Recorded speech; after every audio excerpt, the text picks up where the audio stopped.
Pemirsa, pekerja sosial masyarakat Desa Ubung Kaja dievaluasi tim penilai pekerja sosial masyarakat berprestasi Kota Denpasar. Evaluasi ini ditandai penyerahan profil pekerja sosial masyarakat Desa Ubung Kaja kepada ketua tim penilai. Ketua Tim Penilai Evaluasi Pekerja Sosial Masyarakat Berprestasi Kota Denpasar Niluh Ridawati mengatakan evaluasi pekerja sosial masyarakat digelar setiap tahun di Kota Denpasar. Kegiatan dilaksanakan Dinas Sosial dan Tenaga Kerja Kota Denpasar bukan semata-mata mencari juara, melainkan untuk melihat seberapa jauh peran pekerja sosial masyarakat di desa dan kelurahan dalam membantu pemerintah dalam mengentaskan penyandang masalah kesejahteraan sosial di masyarakat. Dikatakan Kota Denpasar sebagai ibu kota provinsi menyimpan banyak permasalahan yang kompleks dan heterogen, seperti kemiskinan, kesehatan, serta pendidikan, serta permasalahan lainnya. Satu-satunya yang cukup mencuat yaitu permasalahan AIDS dan narkoba yang banyak dialami generasi muda. Pekerja sosial masyarakat diminta ikut mengentaskan hal tersebut sehingga kasusnya diminimalisir. Secara langsung bagaimana aktivitas daripada pekerja sosial masyarakat itu di desa kelurahan. Yang terpenting dia dapat berperan untuk membantu pemerintah desa khususnya di dalam penanganan penyandang masalah kesejahteraan sosial.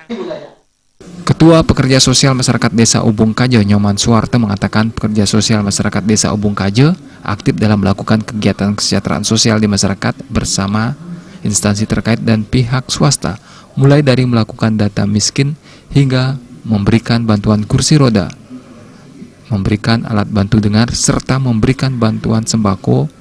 Tidak hanya itu, ke depan juga akan memberikan bimbingan belajar matematika dan bahasa Inggris kepada anak-anak dari keluarga kurang mampu.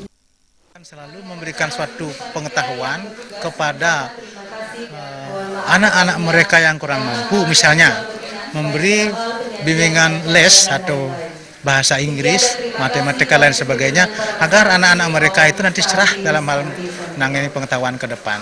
Sehingga nanti masalah yang dihadapi itu bisa tertuntaskan sedikit demi sedikit dengan cara memberikan suatu pengetahuan yang dia miliki. Misalnya, Camat Denpasar Utara Nyoman Lodro mengatakan agar evaluasi pekerja sosial masyarakat Desa Ubung Kaja bisa dilakukan secara objektif agar mereka dapat melakukan tugas pokok dan fungsi pekerja sosial masyarakat lebih baik ke depan. Berharap kepada tim kota agar di dalam evaluasi ini betul-betul secara objektif menilai, sehingga apa yang menjadi tujuan kami di sini tiada lain adalah untuk supaya PSM kami yang ada di Ubung Kaja ini mampu melaksanakan fungsi dan peranannya. Jadi fungsi mereka itu tiada lain adalah untuk membantu, baik membantu secara individu, membantu secara kelompok, sehingga peranannya itu kan otomatis bisa jalan. Penilaian evaluasi pekerja sosial masyarakat terdiri dari 6 aspek, diantaranya administrasi, pengembangan jaringan, serta motivator. Supriyana dan Sufiatna